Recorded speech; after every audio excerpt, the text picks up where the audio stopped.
Chers amis, comme tous les ans, je suis heureux de voir la communauté juive rassemblée dans la rue, rassemblée pour fêter Hanouka, rassemblée pour fêter notre identité, rassemblée autour de la Hanoukia et face à la Tour Eiffel, à côté de l'ambassadrice d'Israël et avec le mouvement Lubavitch. Je voudrais simplement vous redire ce que je vous dis tous les ans. Continuons à être fiers des valeurs que nous portons. Il y a à Hanouka un message qu'on ne peut pas oublier. C'est qu'on a voulu à un moment donné dissocier le peuple juif de son histoire. On a voulu à un moment donné souiller le Beth Amikdash, souiller Jérusalem pour qu'on oublie que le Beth Amikdash et le peuple et Jérusalem appartenaient au peuple juif. Ça ne vous rappelle rien? On a voulu à ce même moment empêcher les Juifs de maintenir les traditions qui font notre identité. On a voulu interdire la Brit Mila, on a voulu nous interdire le Shabbat, on a voulu nous interdire de manger kasher.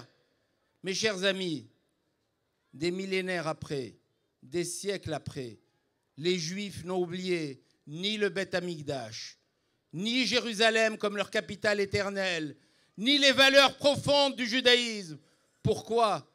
Parce que les Juifs sont un peuple d'espoir. Parce que quand ils ont trouvé une petite fiole, ils ne se sont pas dit qu'une petite fiole, c'est rien du tout.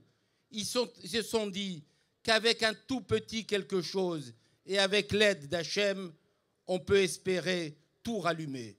Voilà ce que vous êtes. Ce que je vois dans la rue ce soir, ce sont des milliers de petites fioles. Ce que nous sommes dans le monde, ce sont des millions de petites fioles. Fioles pleines de judaïsme, pleines d'amour de notre tradition, pleines d'amour de la terre d'Israël, pleines d'amour de Jérusalem. Alors chaque petite fiole a le devoir de briller et d'éclairer. Ne sous-estimez pas ce que chacun de vous est. Nos ancêtres se sont souvenus qu'avec une petite fiole, ils sauvaient le peuple juif. Alors chacun d'entre nous a la responsabilité d'être cette petite fiole qui va éclairer et sauver le peuple juif, qui va faire en sorte que ceux qui en face à l'UNESCO veulent nous dissocier de Jérusalem ou à l'ONU ou n'importe où dans le monde, ils n'y arriveront jamais parce que nos cœurs continueront à battre, nos traditions continueront à se transmettre et nous continuerons à espérer parce que nous sommes juifs et fiers de l'être.